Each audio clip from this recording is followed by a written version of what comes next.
Welcome to Salt of the Earth Farm Stories. Our bench space is 6.7 million, so we're a containerised nursery.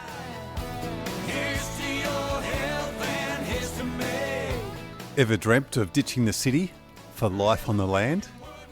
Kelly Glass and her husband Tim did exactly that. They packed up, searched the east coast and eventually landed just south of Wagga. What happened next? Well, they bought a nursery and built it into one of Australia's biggest wholesale nurseries.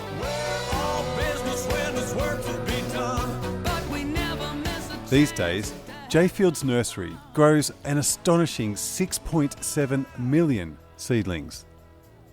Native plants destined for projects right across the country. But this isn't just a story about trees.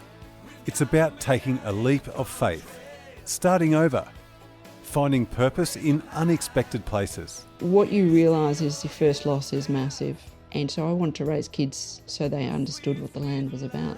The land's about life and death and the circle of life. We'll talk native species, the incredible machine that plants thousands of seeds with military precision. And discover that Kelly was once ranked number 5 in the world for ballroom dancing. Yep, I didn't see that one coming. It's a cracking story of resilience, reinvention, and a country dream that grew far bigger than anyone imagined. Let's get into it. Good morning, Kelly. Good morning, Darren. How are you? Really good. Kelly, I'm just looking out here in front of us and I see a beautiful sea of green. What do you see? I see multiple greens, different textures, and we've got beautiful sunshine shining down at the moment. And I see a sense of peace and doing the right thing in life. Yeah. And life itself, you're growing something. I am growing something. We're growing lots of little things out there, and it makes my heart feel whole. Yeah, nice. Where are we exactly, Kelly? We are in just north of Holbrook at Jayfields Nursery. Pulley top? Yeah, sort of. Sort in of? the middle of nowhere, really. Right. Now, tell us, for those who haven't met you, who is Kelly Glass?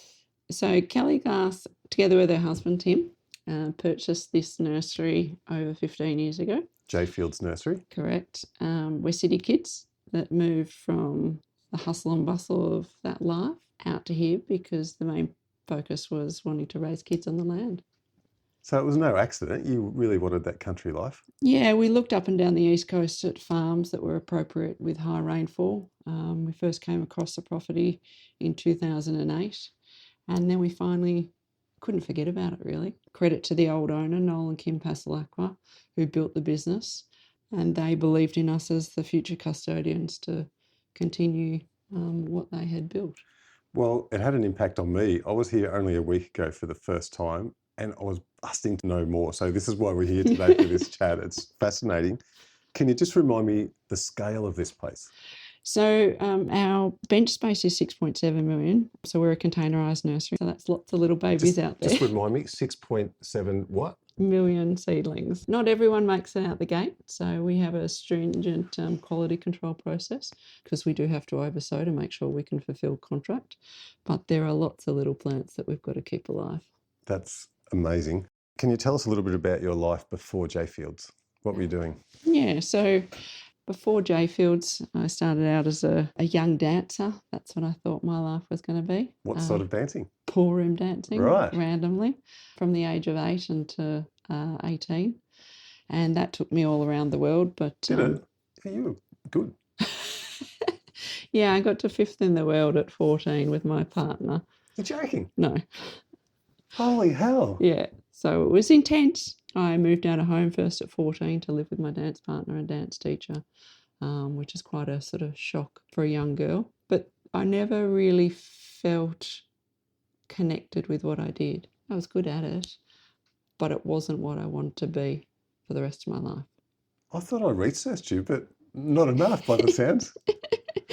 And then I went on to university and did an accounting degree, commerce at the time. And once I hit the workforce, that was where I found my feet. I love spreadsheets. Do you? Yeah. I'd rather be out there fiddling around with a few seedlings myself. Well, that I do now, but before that I got a lot of excitement out of spreadsheets. Spreadsheets. A lot of spreadsheets here today still. Yeah, so to manage any business, detailed records are critical, and making sure that all your I's are dotted and your T's are crossed to make sure that everything continues correctly. And I guess at this scale, margins, there'll be a fine line. You Yeah, can screw it up. there is a fun line. You know, everything's around volume, production costs, efficiency, doing things better, risk management, hugely about risk management in a rural area, because the thing you can't control is the seasonality. That's farming, and I hear that in all these podcasts. They're the biggest gamblers, aren't they? They are, but I also think that's the best thing. That's what I personally love about our environment, is that you can do the same thing each year and the season will throw you a curveball. So you've got to be thinking and moving all the time with each little seasonality impact. And tell me about your husband, Tim. He was a commodity trader? Yeah, that's right. So Tim and I met in the city at our workplace, and he's a commodity trader. And together we went overseas and lived in Switzerland for 3 years. Doing what? But working for the company, so a grain trading company over there. Did you talk numbers the whole time, or? No, we butted heads quite a lot, and we still do now. But that's the thing that makes us grow, is when you have challenging views. What was Switzerland like? Beautiful. It's the most beautiful place in the world. You have 3,500 metre mountains. We're in Geneva, and then beautiful lakes, and then vineyards, and they have cows with bells on them. Yes. That they walk down from the mountain. Yes, I went to the Coming Home with the Cows festival in 1998. And actually, talking about the mountains in Switzerland, I parasailed off one, and it was 900 metres, the most beautiful, peaceful feeling. Yeah, that's my favourite place in the world. Like, we unfortunately didn't have a good French, still don't now, but visually I think it's the most beautiful place. Yeah. How can it not be with cows and bells? Yeah, that's it. I don't know, it's pretty spectacular here right now. Yeah. So how does a city couple end up near Pullytop running one of Australia's largest native plant nurseries? So we looked up and down the East Coast for a farm and settled on this farm. This was a good balance between farming operations, sheep farm here, and the nursery as well. So when you're in an agricultural area, it's really important to have diversity of income, because there can be unders and overs throughout. And when you arrived, this was a pretty big thing. Were you pregnant at the time? I had one baby already on the ground, and then I was 7.5 months pregnant at the time. So that was pretty intense. Timing? You can never pick timing. You got to roll with it. It was intense because we were just about to have a baby. But the good thing is I came to the nursery very naive. And sometimes when you're naive, you bring no expectations. So that allows you just to run without any preconceived ideas what you're doing. Was there something around too, like coming out of the city and living life all of a sudden amongst nature? Yeah. So it was our family's wish to raise kids on the land. But I think also it's important that you have your own desire and reason for it. And so for me personally, that was I'd lost my parents when I was 20. And so losing your parents, that can be a pretty hard hit. Both at once?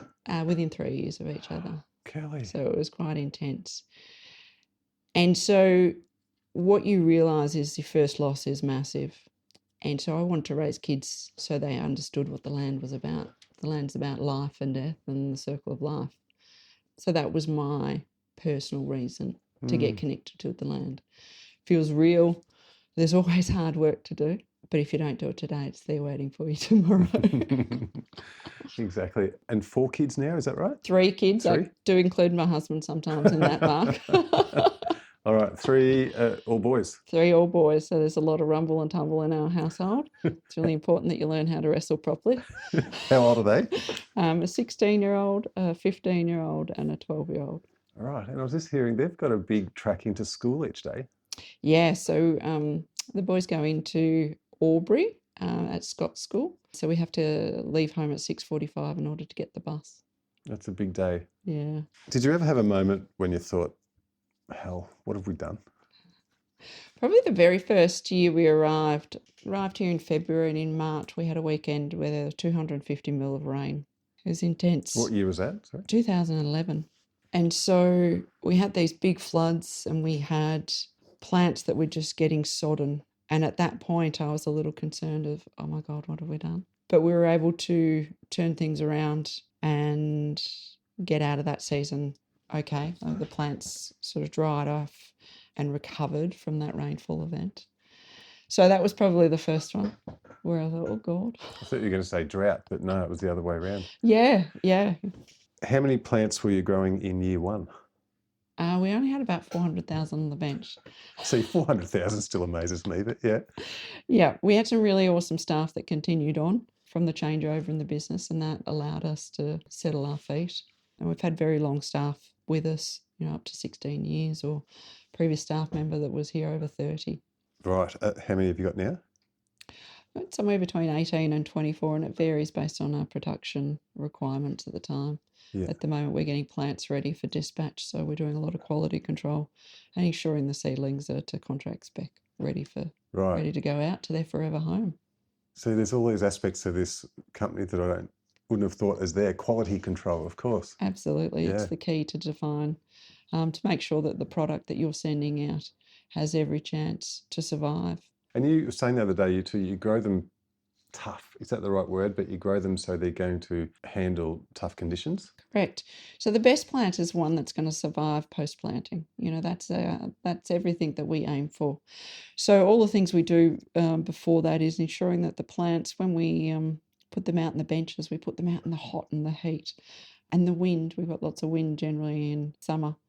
So the plants are first being stressed at that early stage. So heat, wind, and then as we progress into the cooler months, we're wanting those really cold temperatures, frosts, to harden the plants up. Then we do our quality control to make sure that each tray going out of the nursery is to spec. And so that allows us then when they're planted, that when they're really right and ready for the optimum planting condition. I had the drone up last week and it was just spectacular. And when you look at it, they're all an even growth. They're all exactly the same. There's not big ones and little ones. I mean, different species. But is that important to have, I suppose, your media must all be the same? The watering must all be the same, I'm guessing? Yeah, so we do have to tailor our media to each plant and each growth for each plant.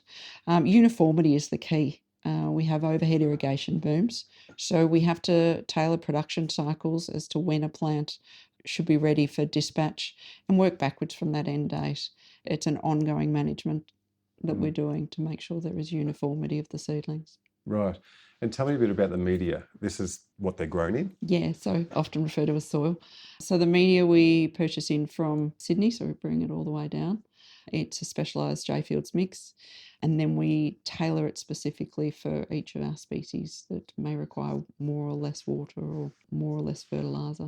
I just mentioned the drone before. Can I put a couple of still photos up on the Salt of the Earth Facebook page? Yes, absolutely. All right, listeners, have a look out. Would it be fair to call you then a tree farmer? Yeah, I like growing things. I grow trees and shrubs and lots of little pretty garden things as well. Yeah. How many species? One of our specialties is the variety of species that we grow. And if you think about where we are in New South Wales, or in southern New South Wales, and we supply up and down the east coast. But if you think about to the west, we've got really dry areas, and then to our east, we've got high country and alpine. So the diversity of species within our landscape is huge. So we grow over 170 odd different species. Yeah. Do you? Yeah. I was thinking a dozen or something. No, which is lots of pain and suffering, but it's really important that we grow what is appropriate for the areas. So you've got areas that are riparian, which are more wet, versus you've got hills that are more dry. You can't plant the same species in the same area. So it's really important that we have both of those options suitable for a customer's planting sites. And have you seen over the last 15 years or so that some areas are now changing their species because of different temperatures and climate? There is a little bit of a movement in that, and it's called the climate adjusted model. The problem being is we actually need to be investing in more seed collection. We've got a lot of government funding out there that are pushing carbon plantings, but really we can't grow a tree without seed. So that's where I think there needs to be a little bit more investment and thought of where are these seeds all going to come from to meet the government's demand. Yeah. So who are your typical customers? Oh, there's no typical customer, no typical person, is there really? True. No, various. We've got landholders or custodians of the land care groups Yeah. that might be distributing trees. We've got private forestry doing single species plantings. And then we've also got large corporates looking to offset their carbon by doing carbon plantings now. And some of these people may have put in an order for, like the plantations, 1 million plants. Correct. Or a land care group, there'll be 1,000 plants or something. You're not selling to just the home gardener? Yeah, we sell to anyone. Do you? So that in a small community, we don't distinguish who our customer is. We're a wholesale nursery, so you can't come and wander and pick, unfortunately. But we do have customers that just want to do an infill planting from, last year, and they want to do 3 more plants. So you just price it accordingly. We would never say no. They're just as important as our big customers. Yeah.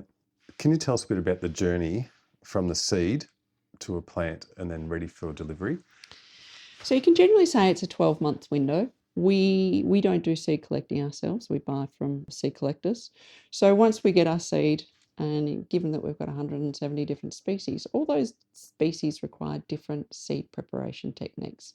So it's really important that you understand those, sometimes the time frame to prepare the seed. So we will prepare the seed to align with the most appropriate time to sow. So optimum germination is created when the seasonal conditions are most suitable to nature. So some things like are really hot for them to pop. Some things like a snow event. So we can mimic a snow event for the snow melts and then the seed will pop. So all those things we do in the background to align with the general planting window is from June to September. Sometimes further out west we might bring that in earlier, May. But it's really as the moisture, subsoil moisture, dries up and finishes in the east. I had a look at your seeding machine. I'm not sure what you call it, a grader or something the other day with Siobhan, and like it's no small bit of gear. It's been imported, I think. And can you tell me about that? Yeah, so a couple of years ago we upgraded our seeding line. We had a very old seeder that was a little bit temperamental, pneumatic seeder. So this seeder that we implemented, first of all, it looks pretty because it's blue and red. It's really great because one of the best things about it is not necessarily production volume. It's been that we were able to move staff around into different positions. Oh, yeah. So unskilled staff can step up, and with that provides variety of what people have to do every day. And morale, yeah. Yes, correct. Now, when you're only doing small amounts, you're often changing seed batches. So all our seed is given a batch right from the moment that we receive the seed through to when it's sown, through to when it's put out in the bench, through to when it goes to the customer. So we can track the genetic makeup and which batch has been given to which customer so that we give the most appropriate provenance for the landholder. But things could go wrong over there, couldn't it? Like you have the one seed left in the machine when you're doing the next batch. And that's quality control. So it's really important that we do clean out our machine between seed batches, but it's quite a science what we do, and we treat it like that. We're very good with our detailed reports and data all the way through from sowing to end game. Just going back on that seeder, so you've got a conveyor belt coming up and dropping the media or the soil into the pots. The seed is shuffled around and dropped out of fine little holes. Yeah, so the tray is filled and then it goes through a dibbler to create a little indent for where the seed would be placed. Dibbler. And then we've got a vacuum seeder that picks up one seed. So it picks it up and then spits it out. So we're aiming for one seed in every hole. And that's challenging because seed is so variable. And tiny. Tiny versus big. So it can be really big and heavy, and it can also be really small. And then you also get the ones in between. So eucalypt seed often has a seed and chaff. So chaff is the rubbish. And often you can't tell the difference between the two. So sometimes we might have to sow a pinch because we're not sure whether we're sowing the trash or the seed. Fascinating. And then something comes and covers it over a little bit? Correct. We do a little sprinkling of vermiculite, then we water it in, and then we place it out in the igloos to germinate. And are you measuring the pH in the media before it goes in? Yeah, all our soil we do detailed recordings at the start and all the way through the life of while we're managing the plants, checking our water quality, checking our media and doing tests if necessary. Checking your water quality. Yeah. Yeah. So we're very lucky. We've got a desalination plant, so we purify our water. So we are in control of the quality. We can shandy that with some dam water if necessary and run it through a UV filter. But that allows us quality control, which is, everything what we do. Is there something also a bit better about the rainwater? Yeah, rainwater's good. It requires no labour. So on a weekend, I pray that it rains every day. Yeah. But it also has a little bit of nutrient in that rain, a little bit of nitrate. So that does help the plants green up. So why is planning ahead so important in your industry? Planning's really important, really, for your own project outcomes. So it's important to do the time and understand site preparation. So the first thing you should be looking at is, what are the outcomes you're trying to achieve, whether it's erosion control, planting for windbreaks, planting for carbon, or even just garden planting. What is your outcome? And then working backwards. Well, site preparation is the key. That is ripping where appropriate, spraying to keep the weeds away, and then planting at the right time. And then what I provide is the quality seedling to go in at the right window. And so at 12 months, it takes to sort of grow a seedling. So we want to be 12 months before that. And that allows us to give you guidance in terms of, you might have a wish list of the seeds you'd like to plant, but sometimes not all seed is available on the market. So we might need to go to the market and try and get some more, or give guidance that, that might be a wish, but the practicality of us being able to grow that seed is very low. So it's crucial that your clients then put an order in well in advance, isn't it? Correct. And so what we do is we run a forward book, but we always get those little farmers in April that are waiting for the autumn break to come before making a decision. So when they come to the table, we do our best to see what we can do in terms of maybe some excess stock. I don't know how you juggle that, because you might have, an extra 500 plants going out next week that you didn't expect. And there comes down to the spreadsheets. Yeah. Can the weather throw a spanner in the works?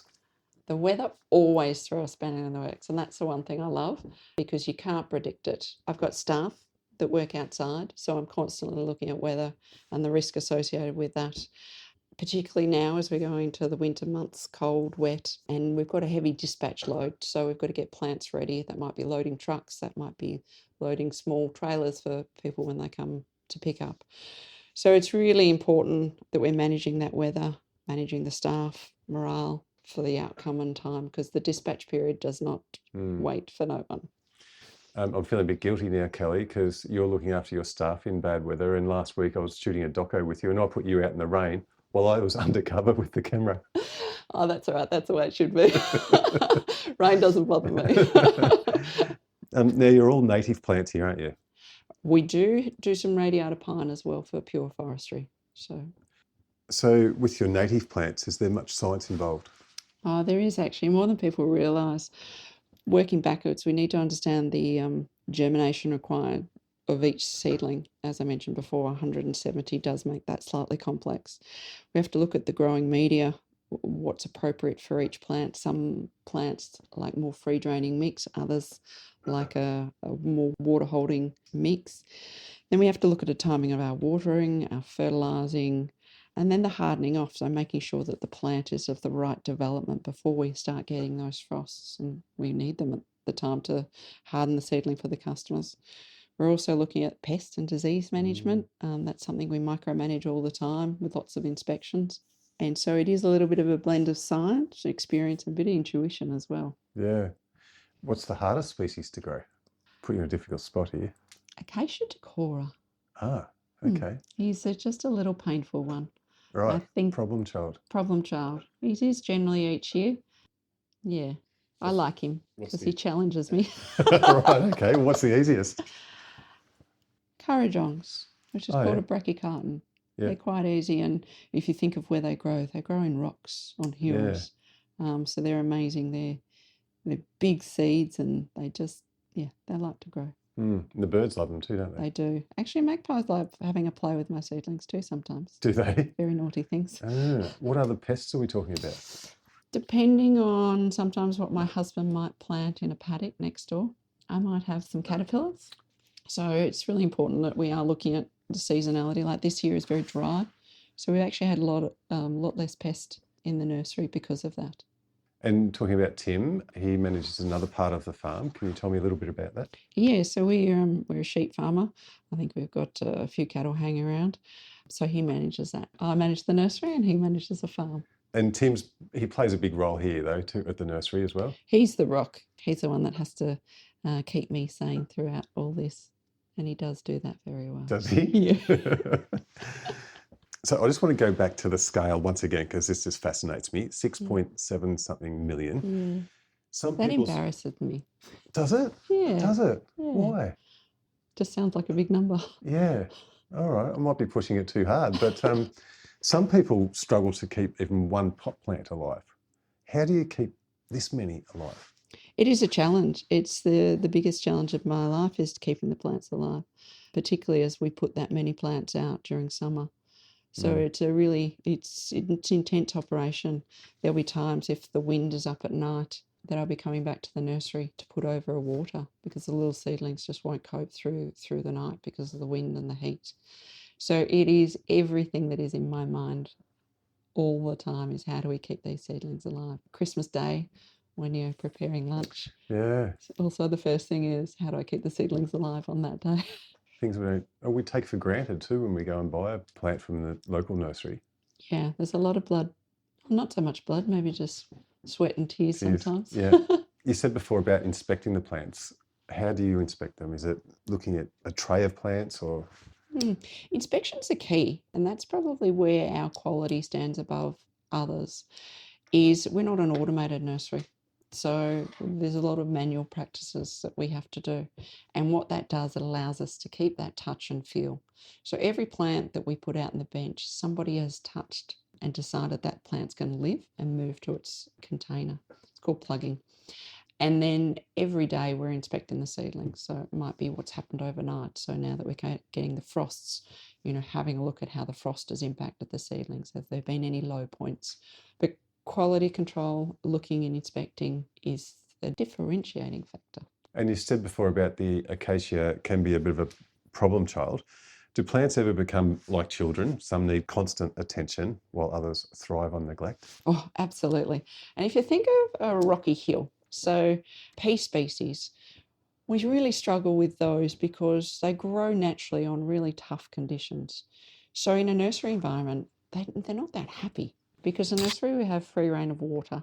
So whilst we do, it's just too much love is what I say for those plants. They want to be out, up on a rocky outlook, just getting a tiny little bit of water and surviving by doing it tough. So yeah, there are lots of problem children. What role do trees play on farms, Kelly? Trees can provide shelter for livestock from the wind, heat and rain. They reduce soil erosion if you're planting in a gully or something like that. Windbreaks can also protect crops and pastures from the prevailing wind. They also can help improve your biodiversity by providing habitat for some insects and birds. We often advocate, you said a tree, but shrubs as well for the birds. So they have a little safe haven. And they have the opportunity to increase farm productivities and potentially maybe land values down the track. Absolutely. Aesthetic. Absolutely. Yeah. And you'll give advice to farmers or land care groups on what species to plant in a certain area? Yeah, we love doing that. We love working with the customers. And that's why that sort of 12-month lead time, we can actually be of help by contacting us. We can provide guidance on what are the local Indigenous species to your area, because it's really important you stay close to that. I always say no farmer knows what's growing in their land better than them. So it's a mix of what the books say as well as the landholder. Is there one species you wish people grew more of? Once again, the area. Yeah, one of our most diverse species is Bucera spinosa. It can be planted in so many different areas. It's a really tough species. Planters don't like planting it because it's spiky, but it does provide lots of little havens for birds. For the little birds. For the little birds and protection. Yeah, it's flowering. How big does that grow? About 1 to 8 metres. Yeah. Are farmers thinking differently about tree planting today than they were, say, 30 years ago? Yeah, there's probably been a significant shift maybe in attitudes. 30 years ago, trees were often seen as obstacles to clear. And today, farmers are recognising the value of trees and the asset that they're seen. And now, with the carbon markets, they literally are an income producing asset on farm. When you're out driving, some days you drive past some plantations or some areas where farmers have planted out, and a few years later it's just looking fantastic. It's probably been one of the most rewarding bits. Is I do have a large planting close to us. As I said, we came to the nursery with no city kids. So when you buy a nursery, it's initially, I should say, the goodwill that the previous owners had built. But after years and starting to see some of my plants that I specifically grew on farm growing, then I realised that I'm doing a good job, because they were thriving, they were growing. And so that's when I finally took real ownership of, and maybe a little bit of recognition to myself, that what you're doing is good. And I guess there's probably emotion involved there too, because, the difference that you've made in a landscape, just aesthetically for one thing, but also for the birds and the shelter and so forth.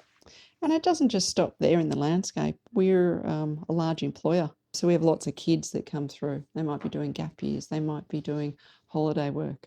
And that's just as important in a community, is providing safe work environments where kids can learn how to turn up to work every day and learn different things. I was chatting to one of your staff the other day, Siobhan. She's got an interesting story. I think she was here as a backpacker many years ago. Yeah, correct. We've got so many backpackers that have come through, and Siobhan stayed on. She's in our marketing role. And then we've got other backpackers out there as well who I've sponsored.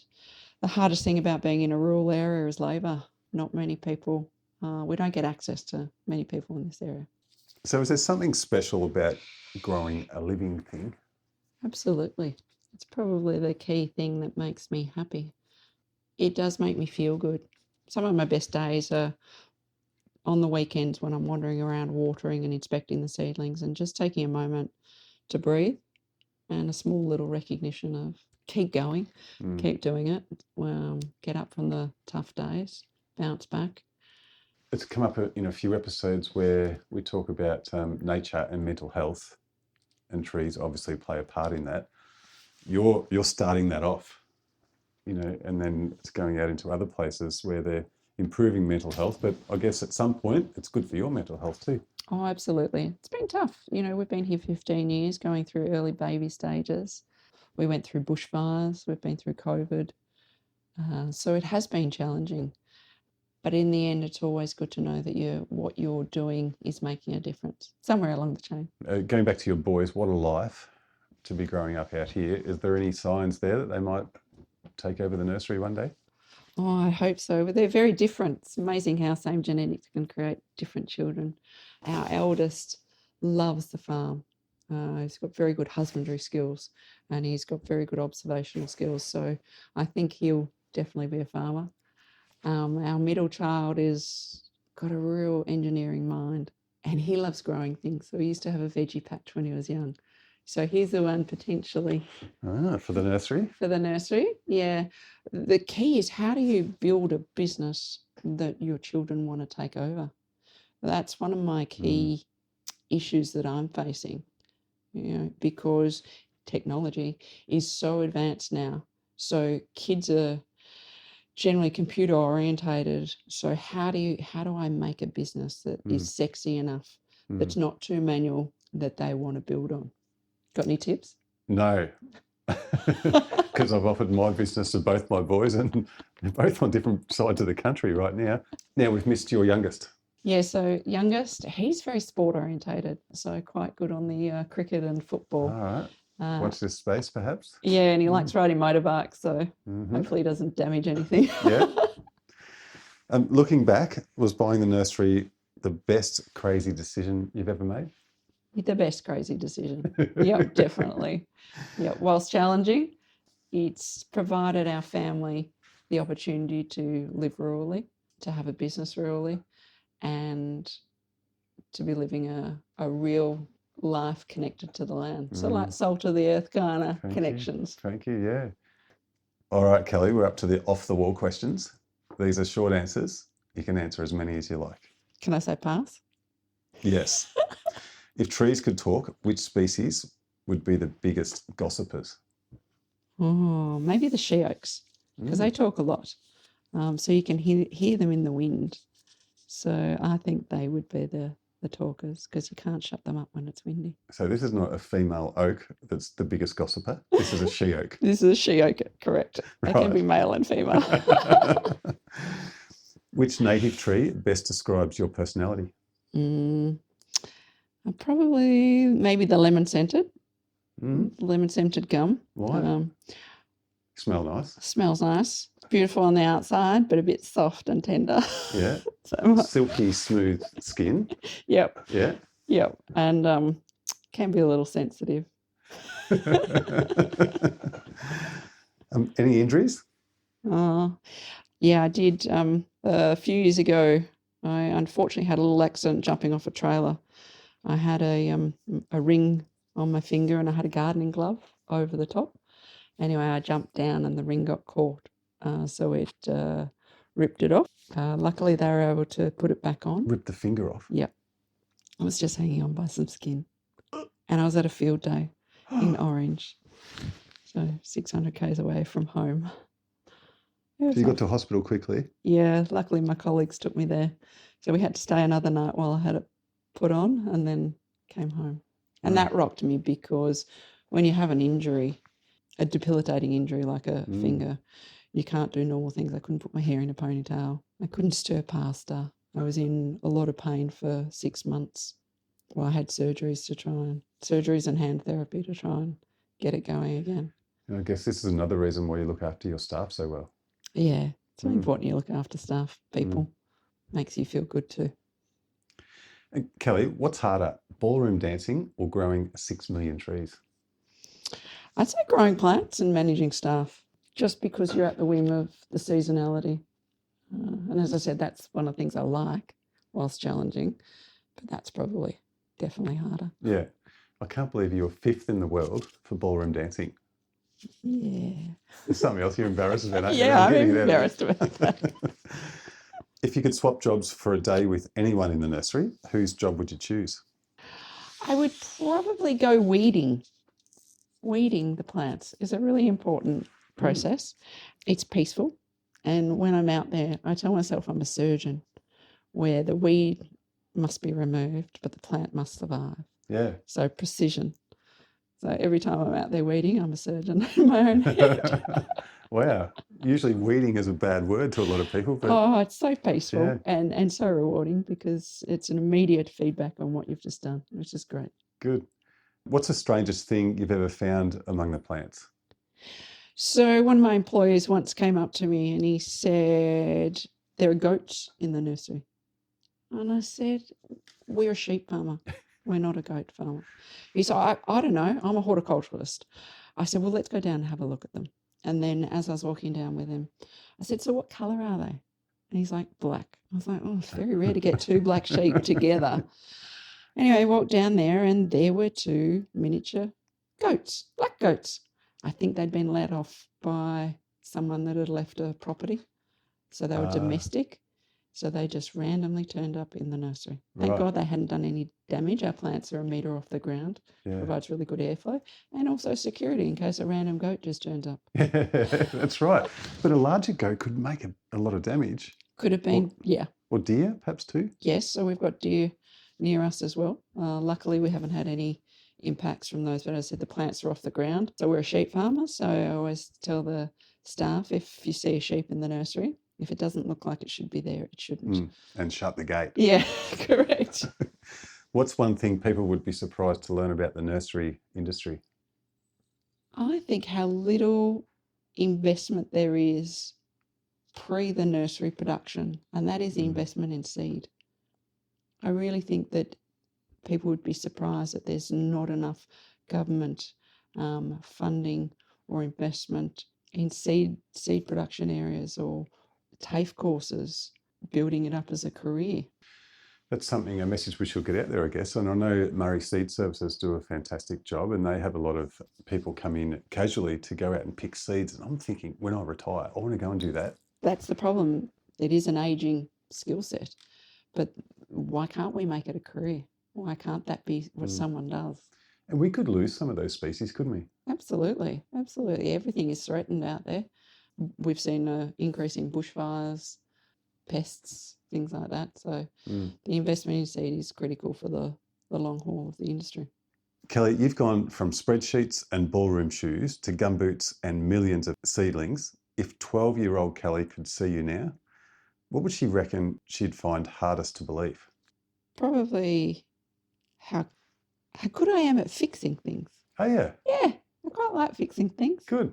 Fixing parts or having a go at it.